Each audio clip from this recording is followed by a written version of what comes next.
Hello, everybody. Welcome to XpoNorth, and in particular, welcome to History on Screen.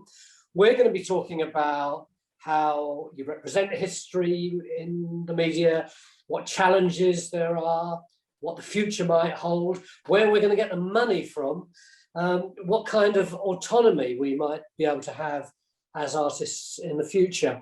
And after we've been nattering away for about half an hour, I'm going to ask you to ask some questions, which someone else will be moderating, but I'll kind of keep chairing.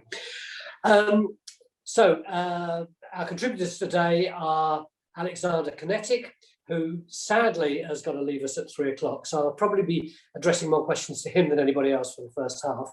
He's head of digital distribution at Arte. He's the editor-in-chief of Arte Creative, and he's commissioning editor for a lot of European multimedia platforms. And I'll come back in a minute about what Arte actually is, because I know if you're European, you would know immediately, but I suspect a lot of British people won't know. Michael Wilson, in my bottom left-hand corner, has been making high-end films and TV drama for well over 20 years. He's been involved in some of my favourite ever television programmes, Taggart, Rebus, Monica the Glen. I mean, you would just give your eye teeth, wouldn't you? I would return the compliment, Tony. Thank you very much. Yeah. But what I haven't been able to do, what you've been able to do, is to produce Outlander, which is a great triumph. And you've just finished your 6th series, haven't you? We have, yes. I've been on Outlander since day one, which was back in June 2013, and took it on as a freelancer. Like you say, I'd just been a jobbing kind of production manager in Scotland, working on things like Taggart and Monica the Glen and Rebus and shows like that. And suddenly this big juggernaut came into town, and here I am 9 years later, you know, still working on it. But yeah, it's been a great joy. Good wee journey for us all. But what is even more important for us, I think, is that you're a big advocate for getting improved and better production facilities for Scotland. And I'm sure we'll want to come back and talk to you about that later. We've also got Susanna Lipscomb with us, who read history at Lincoln and Balliol. Did you actually do 16th century history then, or was that something that came to you later? I did a bit of it then. I did it. My doctorate was on 16th century history in the end. But yeah, I didn't know I was going to be a historian when I first started out. That's for sure. What did you think you might be? Because to me, you've always managed to create that perfect balance between being a TV presenter and a historian. Did you just go to uni and read history and it just all snowballed, or was there something a bit more deliberate about it? No, it's definitely been a snowball effect. I think I suspect that many people's careers have happened quite by accident. And when I was thinking about working in international development, and the TV side of stuff actually came about the time we first met, Tony, which is back in about 2009, when I was a curator at Hampton Court. I just was finishing my PhD, and we had a new exhibition to mark the 500th anniversary of Henry VIII's accession, and this got covered by Time Team, and it got covered in the news and that sort of thing. And I ended up being an expert contributor for a few years, and then in 2012 I was asked to present something, and then I've done that since. It was extraordinary. On that day when you first arrived at lunchtime, all us producers got together, and she said, "She'll last, she'll survive." You were so accomplished right from the beginning, but more on that later too.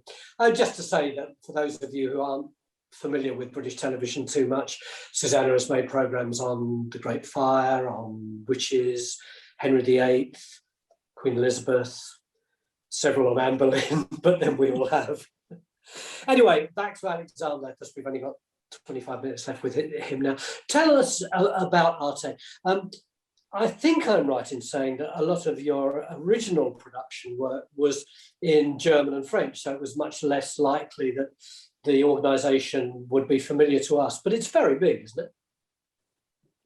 I mean, we are big because we're in various European countries, but still we're pretty small if you compare us to big national TV stations like the BBC or RT in Ireland.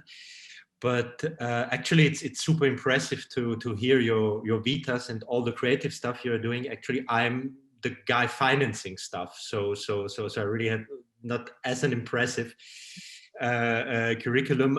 Arte, it's been basically around now for 29 years. It was created when Germany got reunited and the Berlin Wall came down, as like the idea that if French and German are doing TV together, they won't do war together, basically. And so it has been working at least for the last 29 years. And for the last 5 years, we have heavily invested. This is more like my department, the department of my colleagues, in original programming, also for our platform, for YouTube, etc. Because we obviously we believe that we cannot do TV, only TV anymore. We have very old audiences, especially on the slots concerning history. We're like 67 years old in France. We are 70 years old in Germany on those slots on TV. And this is an average. So when you do the calculation, it's like 25% of people are older than 85 who are watching the program on TV. So this is just not an option for public service, because obviously we have to be there for seniors, but we also have to be there for all the others.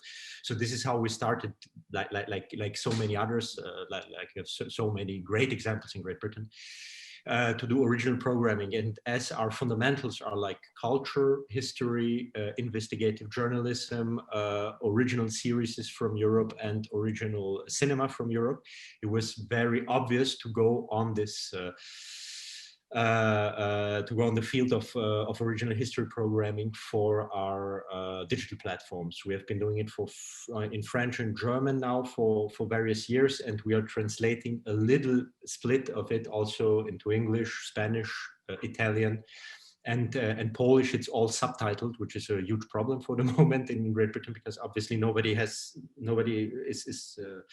is accustomed to watch subtitled TV shows. We all get English TV shows with national subtitles. You get them in the original. So this will be one of the great challenges also for the next years, in order to get those great contents on historical topics also to their audiences beyond France and Germany. Except for Scandi Noir, we're all used to reading the subtitles for the bridge, etc. Let me. I'll stay with Alexander for a minute, then I'll come to the other two. I wanted to talk a little bit about changes. I think what is quite phenomenal in our industry is that it has changed more than almost any other industry, almost beyond recognition in the last 20 or 30 years. And I wanted to know what you thought were the most important, the most significant, probably the most long-lasting changes, and what you think we've gained, but also what you think we've lost through these changes. Alexander. I think the two most massive changes in the last 20 years in our industry have been obviously everybody getting online. I think this is obvious, but especially also not only national competition but international competition of the great platforms, which tend to finance huge programs, but not so much in the history field. Obviously, it's more fictional programming. And I think we have gained much broader access beyond our traditional borders, because you don't have a broadcast signal anymore, just broadcasting in one country. You can reach much bigger audiences. But we also have lost a certain diversity of things. As everything is more connected, it tends to be more similar. I have the impression, I always impressed. I recently watched a historic show from Nigeria. Obviously, it's very different if you compare it to other programs from Europe and Northern America, where all of this got a little more standardized on TV, on the different platforms, and even on YouTube, because obviously at some point you have to monetize what you're doing there. There was a huge creative explosion for me 10 years ago, especially on historical formats on YouTube, but it all tended to look more and more similar, because you get more eyeballs for a longer time, and so you monetize as a creator. Michael, what about change? Yeah, I mean, I would agree with Alexander. It's the internet's changed everything, and the accessibility of these many international projects, like you say, Scandi Noir, you touched on before, you know, Spanish programs, that Spanish language programs, dramas, which would never have really landed in the UK or in America, are suddenly landing in a bigger way. You know, TV dramas. We've always had the most successful international films break their way into other territories, but now we're finding television as well, and not just drama. We're finding factual television as well. And what's interesting, I suppose, as I grew up, as we all grew up, we used to be served our television. We used to tune into the 3-4 channels that we had, and then 5 channels that we had, and you used to say, what am I getting tonight? And you turned on and you watched what you were served. My kids view television completely differently, and you know, they're all watching different things. You know, the 10-year-olds into YouTube and the 14-year-olds into Netflix, but they're all discussing different shows, and they're all sharing things, and really anything can make it in this context. You know, it's not about the controller of BBC One deciding what's going to be popular. It's about the kids, and it's about our wider population deciding what's going to be popular. And I think the service for specialist areas, that's a really interesting time, isn't it? Is that, you know, documentaries like Making a Murderer, you know, can be huge global hits that would never have found their way, would never have necessarily been picked up by a controller of BBC Two in the past, or even Channel 4.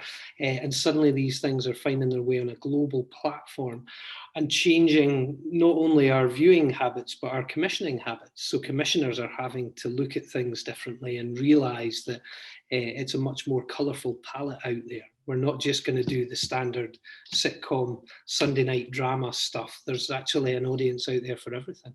I think it's a good time for things like history TV and those specialist areas, because you can find them now. You can go on Netflix and there's such a huge amount of stuff available for you whenever you want it, that you can go and find really interesting specialist material. Susanna, you've disappeared from my screen, but are you still there? That means she isn't, doesn't it? I think we've lost Susanna for just now. Tony, I'll try and get her back. Okie doke. Well, while we're trying to find Susanna, let's talk about the other side of this, which is where we're heading. Do either of the two of you, can you identify trends which you think are really going to stick but are only quite nascent at the moment? I think there's something playful. I mean, I was reflecting on the fact that I've been invited onto a panel to talk about history programming when I'm working on a show that's about time travelers, you know, which there's not something very historical about that, but it's a blend, isn't it? It's a historical drama, and it's set in a real historical context, but it's also a fantasy show. And we've seen that more and more over the years as these sort of blended genres where you take horror and you mix it with sci-fi. And this has been going on for many years. But I think what's really interesting is that we're always going to go back to the themes which are important to us at this time. So when you look at Outlander, it might be talking about the Jacobite rebellion, but what it's really exploring is themes of feminism and equality, which are of interest to us now. Racial equality, injustice, those are the themes which keep coming back to us in our history storytelling on television and in film, because those are the things which matter to us in the here and now. So I think all of those stories that we're interested, that we tune into and that we seek out, are the ones that tell us something about the present. And I think that will always be the case with history programming. How about your company, Alexander? What kind of trends are you looking to exploit going forward? Absolutely. I mean, there's in general, and especially when it comes to history programming, in general, clearly we see that we need more and more international cooperation, which is good for Arte because it has just grown as an international company. We have a very weird legal status, which is basically we were the first European company that was created after Maastricht.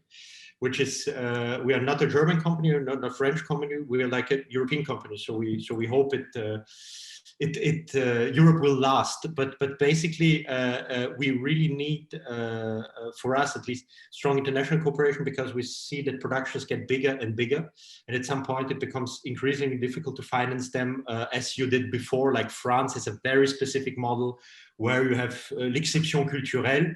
Since the 60s, basically the state is paying for cultural content, and cultural content, it's like you have cultural programs, you have historical programs, and you have even reality shows are considered cultural programs and financed by the French state. In Germany, it always has been slightly different, but in general, it was pretty clear what you do as a German or French producer to produce your program. It's becoming increasingly more complicated, because you see that if the program doesn't have a certain size, you cannot compete on the international market. So you really need this international cooperation. For the historical programming, what we try to do is that we see that on classical TV slots, history is told. I mean, it's a pretty mature medium. History has been told more or less the same way for the last 30 years.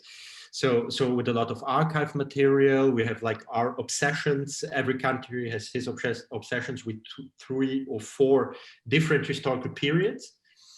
But what we have seen with what's going on the web now for the last 10 years is that you have a lot of diversity, and you have especially very different viewpoints. You have, as Michael told already, like ethnic diversity, gender diversity. You have just a lot of more viewpoints than you had when you had like the classical white female commissioning editor who was 55 years old and who was commissioning all the same programs. So we'll try to capitalize on that in order to create like historical storytelling that is less French or less German and a little bit more European, which is a huge challenge, because history still, has been told since the 19th century, like the origins of our nation.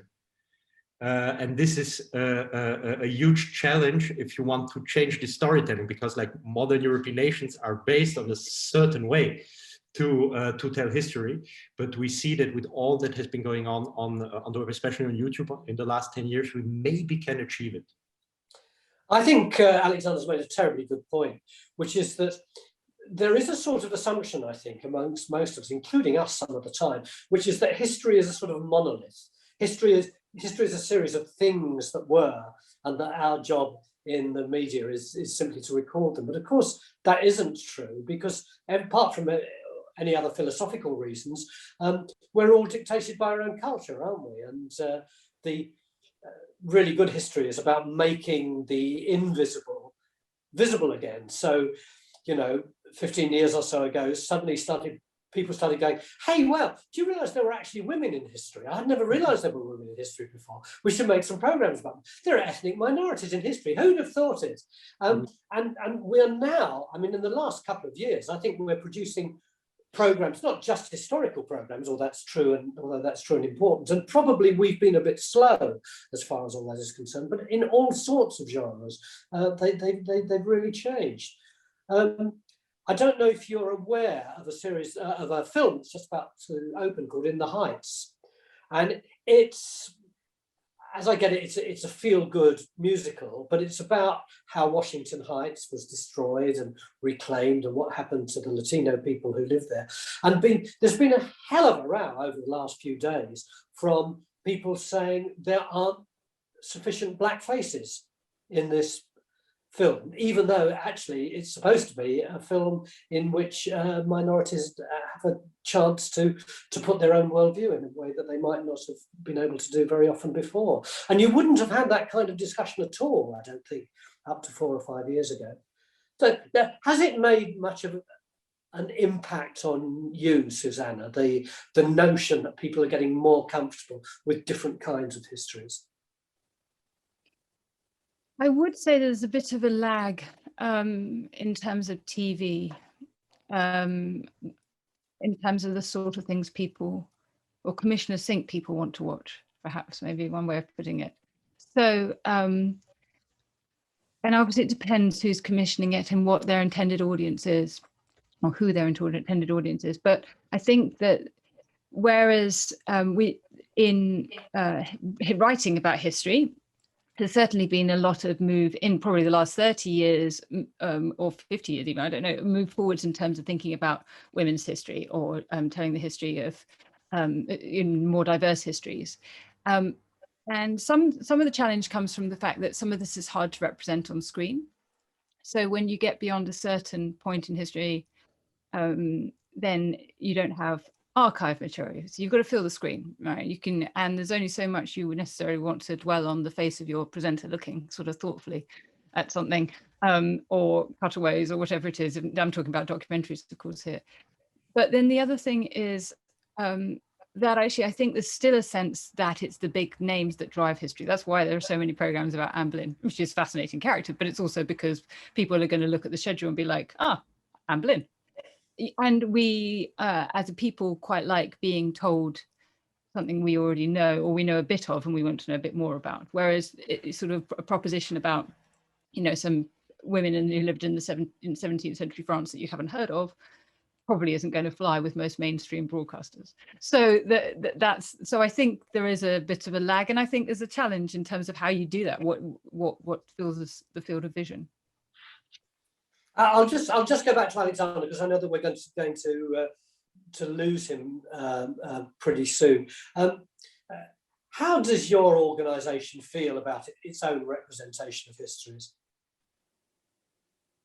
It's our obsession, basically, because like when you get into a meeting of Arte, you always have when you have 10 people, you have 5 French, 3 Germans, and 2 other European nations, and talking about history is always very, very weird, because like when you talk about Verdun, you have 2 very different kinds of representation of what I mean. It was horror for both sides, so this one doesn't count. But you have so many things. I mean, in Napoleonian battles, you have a German term for them and a French term for them, because it depended on in which village the soldiers were based when the battle went on. And it's very fascinating, because in English, sometimes you use the German term and sometimes you use the French term for the same battle. So really it's an obsession for us. But being an obsession, I think we, for the moment, have been very classical in treating it. We don't have many series where we talk about minorities. I mean, we co-produced Vietnam, for example, the Ken Burns piece. I found it astonishing that you had the French point of view and the American point of view, and not the Vietnamese point of view at the beginning, which were basically, those were even French citizens at the time of the first 2 episodes. So for the moment, we have been pretty classical about it, and I'm not even talking about the representation of women. It's a real shame how we moved slowly for the moment. So for me, it's the big hope for the moment. We already have in production various pieces, web first, that won't work on classical TV because it's very white and very old and very masculine. But we really try to launch this directly on our platforms, because we believe this is content that should exist. We come from the TV business, but we want to be a little bit more now. So we try to give it a chance this way. We've got another 3 minutes with you, so I'll ask you one more question. Where does the money come from now, as far as Arte is concerned? Where's it going to come from in the future? It's in 3 minutes. It's terrible, because it's pretty straightforward. I mean, in this case, we're a pretty socialist project. It comes from the state in France and in Germany. We are 98% financed by taxes. In France and Germany, we don't have any advertisement, zero. And so we are pretty independent. We are, for example, the only journalistic investigative pieces about UEFA or FIFA, you have them on Arte, because we are the only ones who don't need advertising from those companies, and etc. So for the moment, it's that. I hope it remains so. which is good, is that we are a pretty small media company. We are like 500 people in the whole company, so it's pretty small for a traditional audiovisual media company. So people don't really want to cut our subsidies, because it will not be of much gain to cut some millions when you already have billions and billions in debt. I hope it will remain like that. Obviously, as soon as we will develop more and more in Europe, we'll need some private financing. Obviously, the tide can turn in France and in Germany also on this public financing. For the moment, it's okay, because France has a tradition of public financing of this kind of programs. And Germany is so complicated that you would need to convince every land, so the 16 provinces of Germany individually, in order to cut our funding. So I would say that the last time they agreed, I think it was when Charles V was emperor. So I think we are on the safe side for the moment. Here, for the European development, we'll probably need some private financing. In France and Germany, it will remain normally public. Thank you. Perfect. 2:59. Thank you very much. Thank you so much. I would love to stay with you a little bit more. I just have this board meeting like starting in 1 minute. It was lovely to meet you. Thank you also to the audience, and let's talk soon. Thank you so much. Nice afternoon. Bye. Let's talk a little bit about the way that we represent history and that horrible phrase, dumbing down. You talked earlier, Michael, about the fact that your show was kind of half fantasy, half time travel, but also half history. Were you criticised much for the way you traduced our vision of history, particularly Scottish history? I don't, much sort of read the Twitter feeds and the Facebook pages, and there are huge numbers and huge amounts of traffic about Outlander, because it has a really kind of a really passionate fan base. So yeah, I mean, there's no question that the show get the odd emails saying, but that wasn't historically accurate, and that wasn't historically accurate. But no, I mean, I think there's been equal measure to people writing in and commenting on these platforms about how well we have done. And I think everybody on the show takes great pride in it. Everybody loves to find a little nugget of information. The big one on season 1 was that in 18th century Scotland, we didn't have rhododendrons. And you can imagine, for the first 3 seasons, we were shooting 18th century Scotland.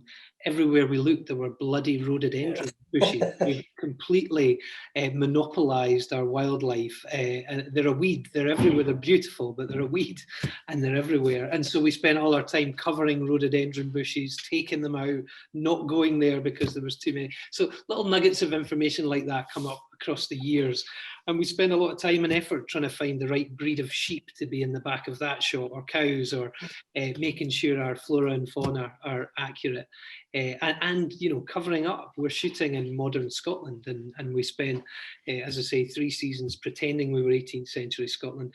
We go into historical houses and you go, oh, look at this, it's fantastic, it's got everything we need, it's perfect, let's move in.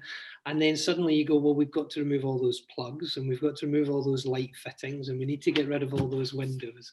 So we put a huge amount of time and effort into trying to keep it accurate. And I think for the most part, as we've discussed before, it's not a strictly historical drama, but what it does, and what all good historical drama does, is it touches on themes that are important to us now. And I think when Outlander was at its best, it was showing a feisty 20th century female, a feminist character. I mean, let's face it, Claire Fraser is ambitious, she's educated, she fights for equality at every turn. And you drop her into a time when women had no rights, were barely recognised by law. I mean, the character herself is accused of witchcraft. It's such an interesting premise, isn't it? To drop a 20th century feminist into a witchcraft trial and think about how ludicrous this situation is to her, and how does she get herself out of it. So I think it's a really interesting way to play with history. Put yourself right in the centre of it.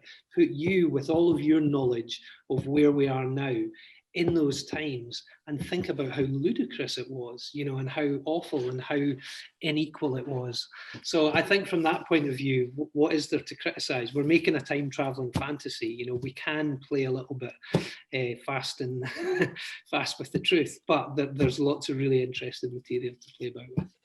It's a bit like Hilary Mantel with Wolf Hall, creating a Thomas Cromwell who's the sort of love child of Tony Blair and Peter Mandelson. Yeah, It's yeah. a quite brilliant piece of writing.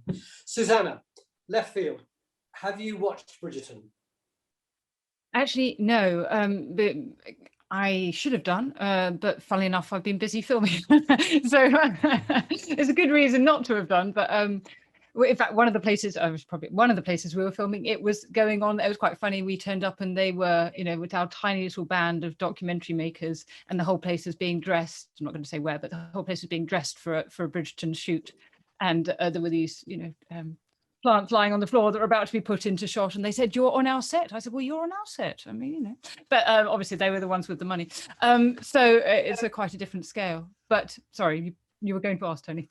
No, it's just really this question of whether or not there is, on one hand, sort of pure history, which somebody like you would represent, and on the other side, this the knockabout fantasy using history for its own purposes, which Michael represents. I think that I know that many people get sort of bothered when there are historical inaccuracies and things, and I understand that sort of take. But I mean, I'm generally sort of the opinion that if it gets people interested in what actually happened, to use the sort of the Rankian phrase, the phrase about 19th century history, then I think that's a good thing. I think it floats all our boats. And I think sort of the job of the documentary makers is to provide that sort of context and to do the opposite of what Michael's talking about. We're trying not to take our own values into it. We're trying to say, what were the values and emotions and feelings and thoughts of that period of time? Why did they come up? Why were they accusing witches? Not so much because that we might think that's ludicrous, but because they thought that it was justified. It was the explanation. It explained why these terrible things were happening to them that otherwise seemed inexplicable. So that for me feels to be the job of those who are making documentaries about history. But I don't think these things are antithetical. I think they inspire people's interest in different ways. And to be honest, you know, as one of my co-presenters, Dan Jones, has said to me once, historical fiction is the gateway drug to history, you know, so whether that's in terms of drama or in terms of fiction, it gets people hooked. I'm going to ask you one more question each, and then I'll go over to questions from our virtual audience. I just wanted to know, you started telling me this, Michael, before it started. I just thought it was fascinating. When Outlander started, what did it start with? Was it just an idea? How did it get the big money to develop? When did you know that it was going to be the kind of success it was? Oh, I mean, I think it was such an odd pitch the first time I kind of heard about it. A certain Irish producer who'd been involved in Game of Thrones was doing the first draft budget for it and called me up about it. And I still remember the elevator pitch. You know, it's about a 1945 nurse just after the Second World War gets thrown back in time and gets caught up in the Jacobite rebellion. You went, okay, so that's kind of quite an interesting premise, but kind of bizarre, not like anything I've ever heard before. I think, you know, it's Genesis. The books are hugely popular. I can't remember how many, you know, 25 million sales or something like that in the States. So that's a thing. There is a huge audience out there for this. And I always, when you kind of put that, the elevator pitch for the books in a nutshell, for me, you kind of say it's kind of Mills and Boon updated, much more racy, much more of this time, with quite dark sexual kind of undertones, and explores some very dark sexual themes. But it is that, it's the romance novel. It jumps on the shoulders of the romance novel and tries to do something different with it. I think the books were hugely popular, and the showrunner Ronald D. Moore, who had come through Star Trek and Battlestar Galactica, obviously had the door open to commissioners and to broadcasters. His wife is a huge fan of the books, and his co-producing partner is a huge fan of the books. And they were the ones that I think took the books to Ron, and Ron said, this is really interesting. There's a lot of good story in there, and there's a lot of interesting story in there. And he, I think, much as you do in Star Trek, used it as a way to explore other civilizations. And certainly during that first season, I remember a lot of time and attention was taken to those Scottish traditions of the gathering of clans and the kind of the way that they would have stood on ceremony, the way that law and justice were dished out to the clans, and the way that the laird ruled over the lands and was the point of justice, and how they dished out punishments to criminals and things like that. I remember we got really hung up on those in the first season, and I saw affinities between what we were doing and what Ron had done before in his other material, so yeah, I think that's, if that answers your question, that's started. Yeah. Susanna, have you found that there is a difference between the kind of jobs that you're being offered now and that you might have been offered 5 or 6 years ago? What kind of things are you doing at the moment? So the difference, there's a big difference in terms of how things are being made. And so when my internet cut out and you were just asking about changes, one of the things I was thinking about is that there seems to be a kind of polarizing in terms of the budgets. And I think this is kind of going to be exaggerated in the UK because of the fact that BBC 4 is not going to be making original content in the future. And so there was a space in which there was an opportunity in documentary terms to do slightly more niche things, perhaps, with slightly smaller budgets, and that they're now moving to sort of bigger, plusher things being done on BBC 2 with known faces. And my question really is, where are the unknown faces? Where are people going to be tried out? Well, because if you don't have someone like BBC 4 giving them a try. On the other hand, you've got someone like Channel 5. I've made quite a lot of stuff now for Channel 5. And the most recent thing, we just made a series called Walking Tudor England with Channel 5. It's the sort of things you and I have both done, Tony. And I would say that the budgets are getting smaller, like the team is getting smaller each time. And, I did hold the boom during this one. I mean, it's almost like that. It's sort of like, at times. So I think the content isn't necessarily changing that much, although there's been a sort of ebb and flow about whether people want to make docudramas or whether they want to make a documentary with perhaps presenter-led, punctuated by expert contributors, a bit of archive, that sort of thing. That just comes and goes, really. But the topics aren't changing that much, I would say, so far. Sadly, I'm very lucky. I've just been commissioned by Channel 4 to make a 6-part series called Tony Robinson's Hidden Wars, which is about the numerous wars that the Brits fought between the end of the Second World War and the Falklands. So Malaya, Suez, Bosnia, the Gulf War, and Uganda. And it's an incredible liberation. I know you would appreciate this, actually standing up there talking about past events, which we don't normally talk about on the telly, but which were really important. Yeah, absolutely. Let's see whether there are any questions from the audience. Someone should be about to come up and tell me whether that's the case or not. Hi, Tony. Yeah, we've got a couple of questions here. Yeah. One of them actually is relevant to what you've just talked about, your new series. So the question is, how would you now pitch a documentary looking at a less known topic, but there is a global story to it? What are the key features commissioners are picking up on? Well, I'll start by having a stab at answering that one. I think the answer is no one ever knows. I think it's a kind of a fiction created in the main by television companies and commissioning editors, that there are kind of directions that they move in which have some weight and some substance. By and large, I think it's a combination of superstition, like don't touch the 1950s. No one ever wants to view anything about the 1950s. And the personal taste of commissioning editors. And often, however right or wrong they are, they will give their personal taste with such authority that you think it's real, you think it's dropped down from heaven.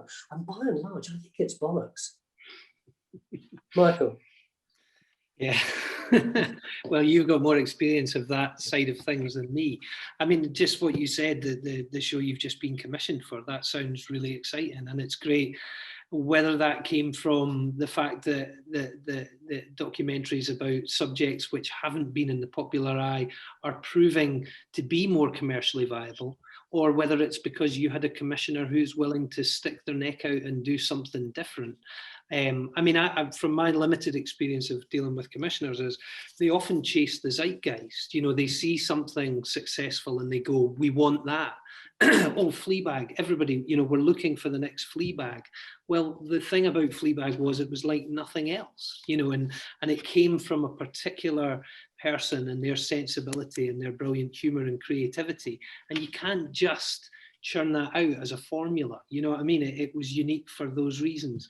So I think there's always going to be a place for commissioners who stick out their necks and take a chance on something that maybe hasn't been commercially viable, but becomes commercially viable. And it's, you know, the audience will always respond to good material. They'll always respond to good stories, and they'll always respond to stories about themes and things which matter in their life. And as I say, injustices, you know, how did we allow ourselves, how did Britain allow itself to be involved in those wars?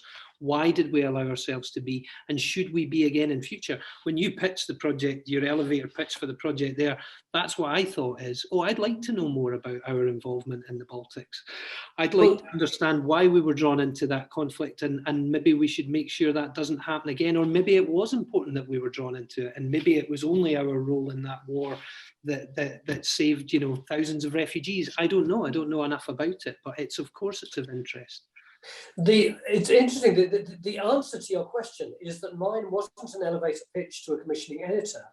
I pitched it to an independent company that I happened to be working with at the time, who had access to funds, you know, those big companies like M&M or whatever they're called, that have enormous tanks of money, and they take material and take the rights to the material and sell it out again. So I pitched it to an independent. The independent got some money for it, and they then pitched it to the commercial arm of Channel 4. And, you know, maybe that is a route that more and more people will have to take if they want to do things which are a bit off the wall. Yeah, but I think, you know, again, you know, whether you like it or not, you've got the ear of people, you know, and you've got the title. I mean, you've got the proven track record, and it's quite hard for people like you were saying, Susanna, who haven't got a proven track record, who've got a brilliant idea to find their place in this world. But people always do, and there is always fresh blood coming through. But it's kind of, sometimes that's where it's hard, isn't it? When someone of your status, Tony, finds an interesting subject, it's easier for you to persuade the commissioners that it's an interesting subject than it is for someone who hasn't got a track record of having delivered that kind of programming before. So I take your point. I just wish it was even easier. It isn't really. Yeah, yeah. Susanna, how would you pitch an idea which was really surprising and new and interesting, but you really wanted to do? So, I mean, I completely take your point about the whimsy of the thing. I mean, it often feels like commissioners are like Tudor kings. You know, you just got to catch them at a good moment and whisper the right thing in their ear. And it's very much about their personal taste.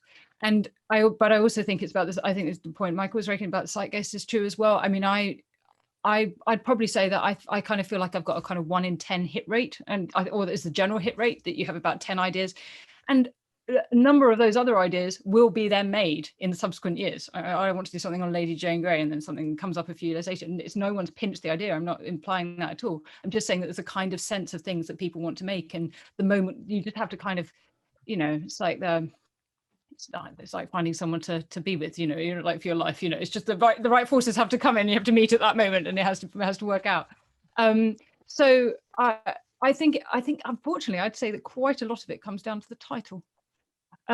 Quite a lot of it comes down to something that I think, yep, that's going to jump out of the TV schedule. That's going, like, it needs to be that elevator pitch, but it also just needs to be something that's gripping from literally the first word.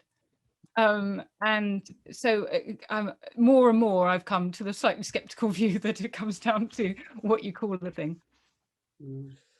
That was the first question. Did you say that there was another one? Yes, Tony, I've got another two for you, actually. So, first one from Nick Lindsay.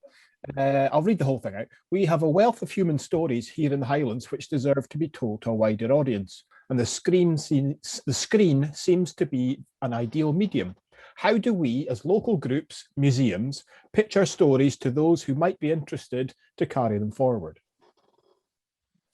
I'm glad you asked that question, actually, because that was probably going to be the next question that I was going to direct at Michael.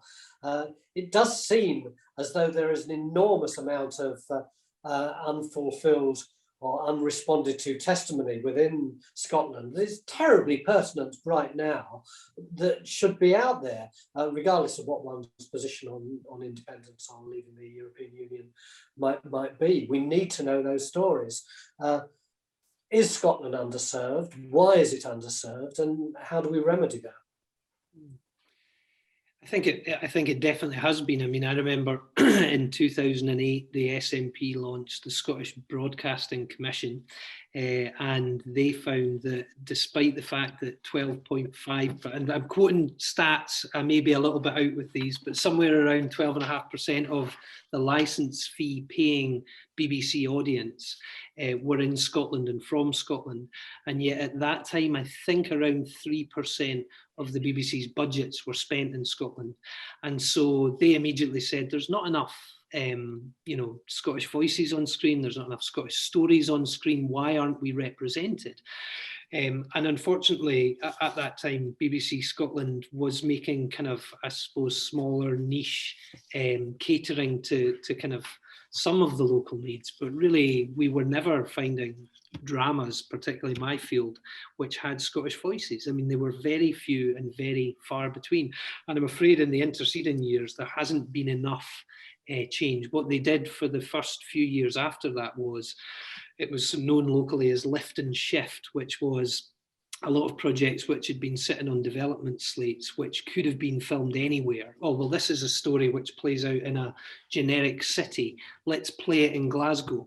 Let's play this one in Edinburgh. But they weren't really Scottish stories about Scottish people and representing Scottish themes or ideals or written by Scottish writers. So I think, and I don't think there's been enough change yet. I think they are trying to do that. I think there are certain quotas which all of the broadcasters now need to meet, but I'm not sure those quotas are being met and that they're being met in the right way. So I think there's an awful lot more work to do. I mean, in terms of how Highlanders get their stories out there, you know, we're all up against the same kind of competition. I have a small production company and I work with a fellow producer. And we both work on big high-end projects. You know, I'm doing Outlander, he's over in Ireland doing Valhalla, the follow-up to Viking. So these are big budget shows.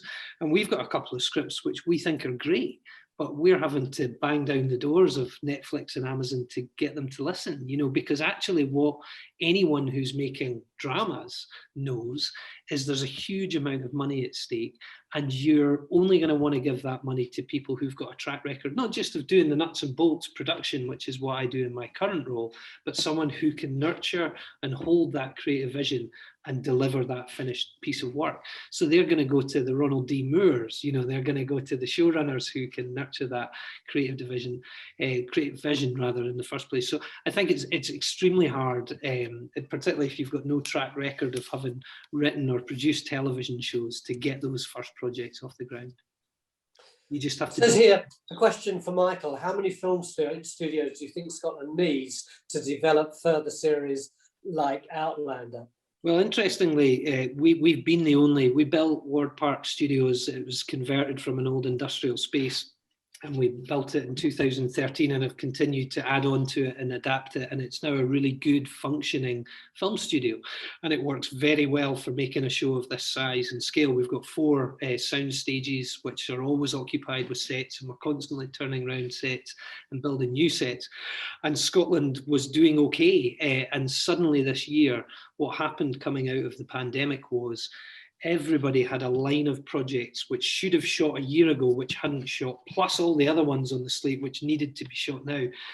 The industry is unbelievably busy at the moment. And as Outlander comes to the end of filming, There are, well, Star Wars have just arrived in Scotland, Indiana Jones have just arrived in Scotland, and there are 2 other major high-end television shows which are prepping and filming in Scotland over the next few months. So by hook or by crook, more spaces are being taken over and turned into film studios. So there's Palamas, Jason Connery's place in Edinburgh, which is booked up, I think, for the next 8 months or more. And there's the Pyramids Business Park on the M8, which is now booked up for at least the next 6 or 7 months. So they're not film studios, they're spaces where you can build sets, but inevitably, just as it happened in Northern Ireland with Game of Thrones, the companies that go into those spaces will pump money into them and they'll improve them and make them better. And they may end up being, just like Ward Park, you know, functioning film studios in time to come. So fingers crossed. Susanna. Just wanted to pick up on that point about local groups and museums pitching ideas. I think there may be an opportunity in the fact that the BBC, for example, it does have a certain commitment to regional production, regional development. So there will be production companies based in Scotland who, you know, you can probably find a way to approach. You can pick and send them a good idea. And frankly, if you send them a good idea, I think that they might be interested in listening. I was struck by the fact that we've got a message from Jenny Steele from Visit Scotland, who says that next year will be a year of Scotland stories, which could present a good opportunity. And I think that, you know, to capture some great stories on film. And I think having those hooks helps as well. I think having a reason to give a broadcaster a season of Scottish stories, wouldn't that be fabulous? You know, I think that sort of thing really helps. So having approach independent production companies, and particularly ones who are sort of being favoured at the moment because they're regional, and there is a moment, I think, for that, and have some sort of reason for why it needs to be done now, because it's not just about it being a good story, it's not just about it being new, it's also some sense that there's something of the zeitgeist, there's some reason why people are going to want to watch it now that's important. So another one for you, Susanna. What do you think are UK historical stories or angles which are not being addressed? Is there room for more controversial takes, similar to my post-World War II series? Things that are not being addressed. Well, I mean, I've got one while you're thinking. Yeah, go on. I mean, there's huge amounts. The flipping Picts. There is so much good work that has been done on the Picts by historians and archaeologists over the last couple of years. But it just seems to me that it's really not being disseminated in the way it should be. I believe that is not the case I believe that's the case in Scotland as well. It certainly isn't in England. And yet, you know, to me, it's a really exciting national story. So that's one. Yeah, I mean, so for example, one thing I'm always amazed by that there isn't more on. I mean, Tristram Hunt did a series on this maybe a decade ago or so, but there was a civil war in this country. The War of Three Kingdoms, the British Civil War. Like, more people died in the Civil War than died proportionately in the First World War. And yet you'd think it was dramatic enough to make it onto television, right? And it just really doesn't that much. And for some reason, I'm not complaining about people liking the Tudors. I'm all down with that. But it doesn't feel that we can make that many programs on the 17th century or on this huge cataclysmic event that happened. And I don't quite know why that is. That's one example. And then I think it's very hard to make programs about social change. Like, there's some brilliant work about kind of the really puritanical attitudes towards sex, and then the kind of first sexual revolution, as one historian has termed it, at the kind of beginning of the 18th century. Those sort of ideas, they're fun. There's loads of great detail, loads of stories you can tell that people are going to be interested in watching. But it's hard to make things that don't have a sort of lead character and have an idea, really. That's harder as well. So I think it's trying to find stories that can be, you know, you want it to be driven by a name that people know. I mean, I remember, you know, pitching something on, trying to do something on looking at England, sort of, or the British really by that point, 1607, going to the Americas, and you can talk about their relationships with Native Americans, and we can say, you know, use Pocahontas as a vehicle, and even that doesn't necessarily, that it was like, oh, I'm not sure people would have heard of it. So it's just sort of been a blooming Disney film, but you know, so it's quite hard to it's quite hard to know how you get these things made about things that aren't obviously mainstream. Absolutely agree. I'm sorry, I'm just leaning over to another came up. Oh, that's a lovely question. Michael, I'll give you a punt at this. It's completely out of the blue. What do you think a future program about the pandemic would look like?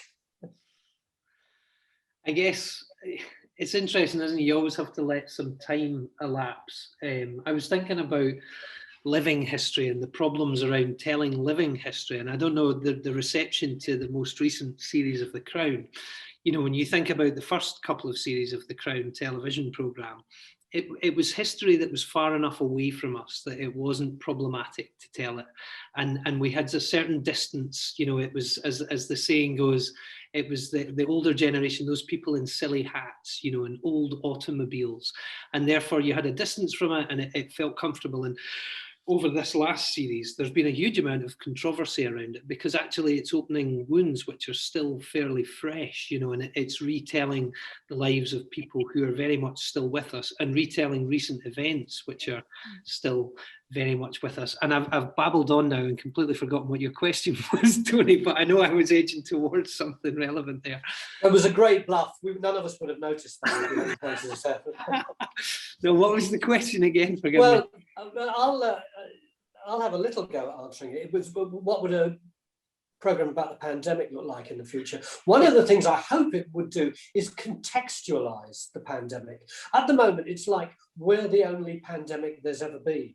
Whereas if you think going back in the records, whether it's in the Americas, whether it's in the Roman Empire, whether it's in the Middle Ages, people were constantly beset by these illnesses. And the same debates went on then as went on now. And certainly since Jenner and the inoculation, all the kind of things that people are doing, like when people freak out about being inoculated and the argument about whether or not other people should be able to dictate what goes into your body, all that kind of thing. This isn't new stuff. It shouldn't come as a surprise to our politicians, but unfortunately they haven't seen the documentary, which I will be making in 15 years' time. Yeah.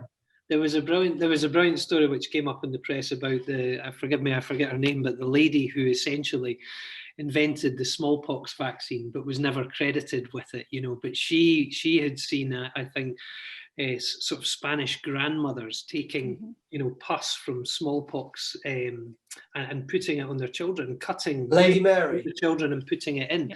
And actually that these Spanish grandmothers had invented inoculation, and she brought it back to Britain, and everybody thought she was crazy, but she was serving it out to her children. So like you say, taking the pandemic out of, you know, what I was edging towards was, of course, a documentary that's made now about the pandemic will inevitably look at the kind of the political failings and we'll look at it in the short term and the stuff which we're closest to. And when the further you get away from a historical event, the broader your perspective when you look at it, I think. And like you say, that would be the most interesting thing. Somebody said to me that of course, the Roaring Twenties grew out of the Spanish flu pandemic, and there was a huge surge in, you know, surrealist art and the Jazz Age and partying and Bohemia, and all of that was born. So I have high hopes for what we're going to experience over the coming years. I'm very much looking forward to getting out to a music festival and being amongst the people again in the coming months. Susanna, a quick thought from you, and then we'll have to say goodbye. I think we'll see it like a crisis doc. We'll see this. It will see the imploding of the government. The fact that every decision that should have been made was not made, or every, you know, the slowness of response. It will be that kind of. It will be a sort of investigative piece of political journalism, and then the consequences of that. And as Michael was saying earlier about thinking about the ludicrousness of some of the past, I think 10, 20, 30, 50, 100 years time, they'll look back and think, my goodness, they were so stupid. They didn't know that they tried to clean their way out of a respiratory disease. Exactly. We've got to say goodbye now. Goodbye from me. Goodbye from Alexander, who has already gone. Goodbye from Michael and Susanna. Thanks for listening to us. We hope you've enjoyed it. Goodbye. Thank you.